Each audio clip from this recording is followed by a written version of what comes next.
trimester was very busy. It saw us through a lot, and we learned the gender of our baby during this time. We named him. This time around, I had an additional option because my midwife does a lot of care through her. So they confirmed he was a boy during that appointment. They confirmed I had an anterior placenta. But the biggest thing was that he was measuring considerably ahead of his due date, and so thankfully everything, baby's still in, baby's still cooking.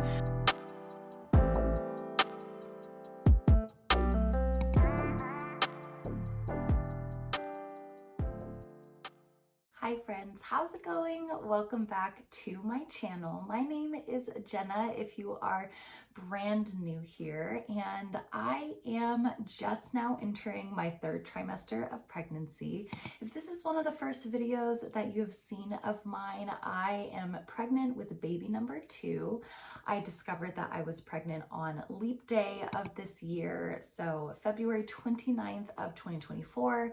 This is our second baby, and we are due November 9th, although that due date may have shifted. I'll kind of get into that in this video. We are expecting our second boy. He'll be very close to his brother, who is born in October 17th, and so they'll be almost exactly 2 years apart with a few days or weeks in between there. So that is a little brief introduction, but in this video I'm going to talk about symptoms.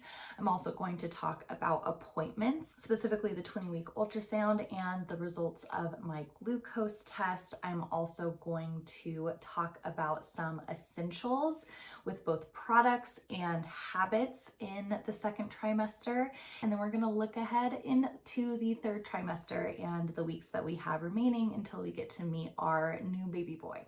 So I'm going to talk about 7 symptoms that I had kind of throughout the second trimester. In the first trimester, I was very detailed about tracking like week by week, here were my symptoms, but we're just going to talk about the symptoms, the 7 main ones that I had throughout my second trimester. So the first of those symptoms was round ligament pain. Now I had a little bit of round ligament pain the first time around with Henry, but it was a lot more this time, and it kind of peaked around 16 to 17 weeks is when I noticed it bothering me the most. At first it was a little bit bizarre because I noticed it only on my right side, and it was only after, or primarily after, I would say, not only, I would go to the bathroom, I would notice this pain along my right side. I did have some more extreme round ligament pain than I did the first time, to the point where it was very sharp, but then it would go away very quickly. With my body having done it the first time, it's a little bit more gradual the first time, I think, and a little bit more sudden the second time you're pregnant. So that was definitely a difference. It was definitely more painful the second time around, but as of this point, no more round ligament pain. It was only focused around like 16 to 17 weeks for me. The second symptom is the lovely increased blood flow that we have going on in pregnancy. Already I can tell my face is doing the puffed out thing that happens in pregnancy. Second trimester, I have really sensitive bloody gums. Sometimes I would notice just brushing my teeth, some of my gums would start bleeding, and so they're very puffy. I went to the dentist during the second trimester as well, and they said that they did notice that too. They were definitely puffy, and so that is something I noticed for sure in the second trimester. As I attempt to floss, it's definitely like carnage happening. With that also are spontaneous bloody noses, and I know that this can happen to people. For me, it happened with Henry. I don't remember what time or what phase of pregnancy it happened with Henry. For this time around, I experienced 2 separate spontaneous occasions of having a bloody nose, where, you know, I'm just sitting doing nothing really, and then all of a sudden I get a bloody nose. And so I think that that is just reflecting the increased blood flow happening throughout your body. The third symptom is a fun one. It's not a painful one, although it can be, is feeling baby move. So at the very beginning of my second trimester, obviously didn't feel anything because you're right around 13 weeks as you start. And then around 15 weeks, I could feel what they call quickening, where you kind of feel movements, but it's not localized. And then around 16 and a half weeks is when I felt the first little baby kick. Don't know if it was an actual foot, but we're gonna call it a kick.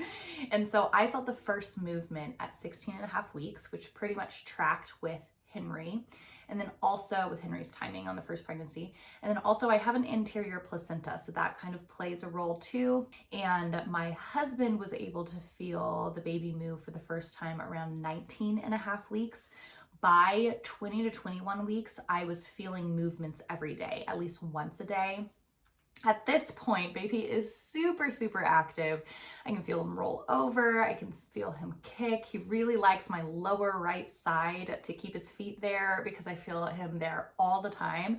And so at this point, I can feel him daily. But that was kind of the 16 and a half weeks was the first kick. 19 and a half was when my husband was able to feel it. And then 20 to 21 weeks on, I could feel the baby daily. Number 4, I don't know if it's as common, and I don't remember it really affecting me the first time around, but it might have. I may just have not written it down or thought about it much, and that is having a sore hairline.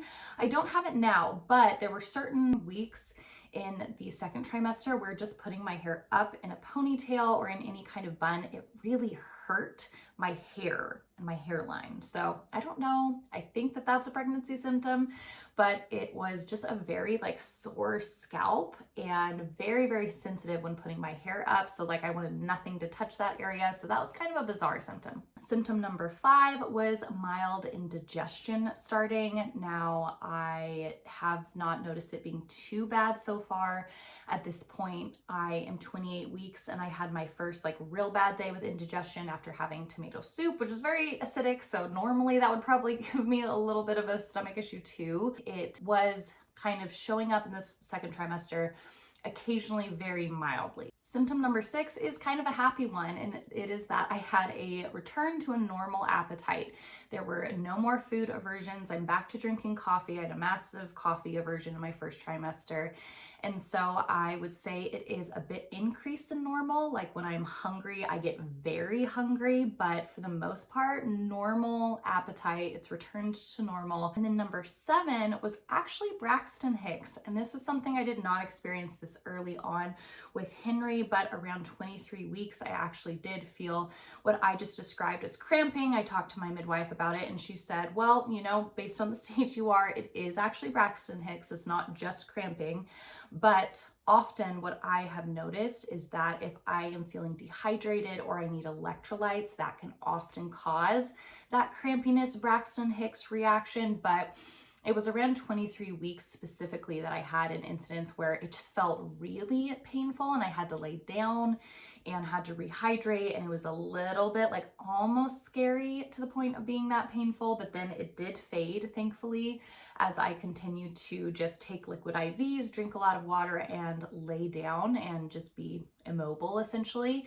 And I haven't noticed it that bad since. There were 2 other days if I'm very active in the day where I'll kind of feel it, but it was interesting because around the timing that it happened to me, my midwife said when I reported it to her that there were 2 other women that were my same stage in pregnancy around 23 weeks that also had Braxton Hicks during that exact same time. And it was actually, and one of them actually went to the hospital for preterm labor, but thankfully she wasn't actually in labor. And so thankfully baby's still in, baby's still cooking. But for that week, it was actually a heat wave here in Nevada and temperatures were super, super hot. And so hydration really, really does affect this. And I can attest from it personally. All right, so let's get into appointments this month. And so there are a few fun milestone appointments that happen during your second trimester, the first of which being your 20-week ultrasound. Now, I did get the advice from my midwife that the 20-week ultrasound techs really like to see the baby a little closer to 22 weeks because the baby is a little bit older, and so they can get a clearer visual because the fetus is larger, so they can see all of their little organs a bit better. I went up to and booked my appointment with the hospital in Reno. I live in Carson City, and so that's the facility I went through this time, and it went really well. I was in and out. I booked it a little closer. I was 21 and a half weeks when I took it and all things went super well. So they confirmed he was a boy during that appointment. They confirmed I had an anterior placenta and that it wasn't in a too low lying position. So there was no placenta preva happening then. He was laying in a vertex position during the appointment. But the biggest thing was that he was measuring considerably ahead of his due date. So his estimated due date, and I'm very confident on this based off of how detailed I was tracking things in the very beginning, is November 9th. And they estimated by his growth that he would actually be due November 1st. So not officially changing the due date because of how confident I am in those initial numbers and knowing that, but it is just something in the back of my head. Maybe he'll come a little bit earlier than I am expecting. I'm still hoping and praying is that he comes in November. Henry, during his 20-week ultrasound, was measuring 4 days ahead, and he ended up coming 2 days before his due date. So I'm kind of expecting something a little bit similar, where if this baby is measuring 9 days ahead, maybe he'll come like 5 days before his due date, 4 days before his due date, etc. And so I just kind of have it in my mind as maybe baby will come. But my most recent prenatal appointment at 27 weeks, my fundal height was measuring exactly at 27 weeks. So I'm not too worried. I think that he's right on schedule, but that was some helpful information that I got during that appointment. So now with the glucose test. So I do, since I am pursuing kind of an alternative care route, I had an extra option this time around that I didn't have before, which was really nice. So typically for the glucose test, you go in, and as you know, as most people know who are in their second trimester, you consume a beverage, and then an hour later, your blood sugar levels are read to determine if you have gestational diabetes. Now, if that test is borderline, or if you fail that test, then you have to go in for an extra like 3-hour period where a similar thing is performed. And so for the first time around, I went to my local LabCorp, and I was actually able to do that test, but actually to opt for the fresh test method. And so I brought in my own fresh test, and they used it, and they were able to use it for the test, which was really cool. It was really amazing that I was able to do that, and that they accepted that kind of alternative care. So that is what I opted for with Henry. I did the test with Henry, and I got back, because you do it around 27 weeks, like right at the end of your second trimester into your third trimester. And so with Henry, my reading was 80. You want it to be below 140. And so I did not remember that off the top of my head. I was very curious, and so I looked back at my lab reports from Henry. And so this time around, I had an additional option because my midwife does a lot of care through her. She's like, you can go and do the fresh testing again through LabCorp, or if you want, before your next 27-week appointment, you can consume a 50-gram sugar smoothie, and then I can take your blood sugar reading from a finger prick. And so I know that there's some differences there between, glucose versus fructose, but I felt very comfortable with the fact that if I, passed the test on fructose, then it would be similar response with glucose, and that I was okay with, those slight differences. I did discuss them with her, and so she's comfortable with reading it and sees that women who pass the test this way will also pass it using the traditional lab route glucose method, and those who fail the glucose lab method will also fail the fructose finger prick method. And so I was comfortable using this as an alternative treatment and course. So please don't take this as medical advice. Do not use this for your own care. Talk with your provider about your options when it comes to the glucose test. This is only to say this is what I did and what I chose. This is not an endorsement of this method whatsoever, but I chose to do that. I did do that. I got a finger prick an hour after consuming that smoothie before my 27-week appointment, and my reading was 93. So negative both times, negative for gestational diabetes. So happy about that. And I do feel really good with how my body processes food and sugar, and overall just my diet and overall health feels really good. So thankfully no gestational diabetes. Okay, let's talk real quick about some second trimester pregnancy essentials. The first is the pregnancy pillow. And so I did not like my first pregnancy pillow that I got with Henry. It was actually pretty uncomfortable. I think just because I'm taller, I'm 5'8", the sizing didn't really work very well for me. I just didn't love it. The one I got for this time around, I absolutely love. So I will link it in the description below. Not paid or endorsed or anything like that. It's just the pregnancy pillow that I really enjoyed. And then I also used a kind of wedge pillow right before switching to this pillow. And so around second trimester is when I made that switch from the little like pregnancy wedge pillow to the full-on pregnancy pillow. So I'll link both below. They both serve me really well, but I do really, really love this pregnancy pillow that I have now, and I get such good sleep with it. Okay, number 2 is a very niche one. And so I will say that this is an essential only if you struggle with this symptom. And so here we go. We're going to talk about hemorrhoids. So first time around with Henry, I had a kind of hemorrhoid situation in my second trimester that caused some bleeding in my second trimester that then went away. But then I had hemorrhoids after having Henry in postpartum.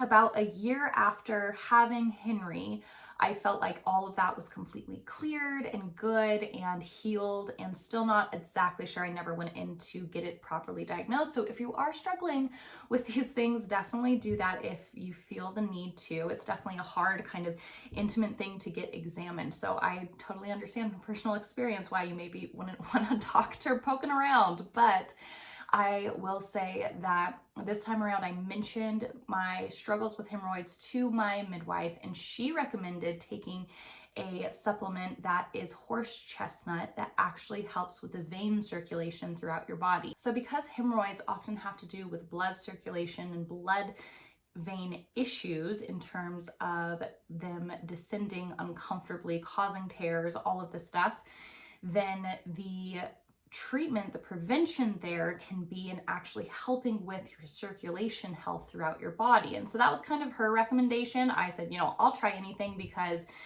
there was not a lot of preventative things. Actually, there were 0 preventative things that I was doing or were aware of that you could do to kind of prevent the development of hemorrhoids. Only things to prevent, to kind of like pain manage once you already had them or once you had issues with them, or, you know, etc. I don't know, again, whether it was hemorrhoids, fissures, whatever, but it was definitely pain that started within my second trimester for first time around. So I wanted to prevent it this time around.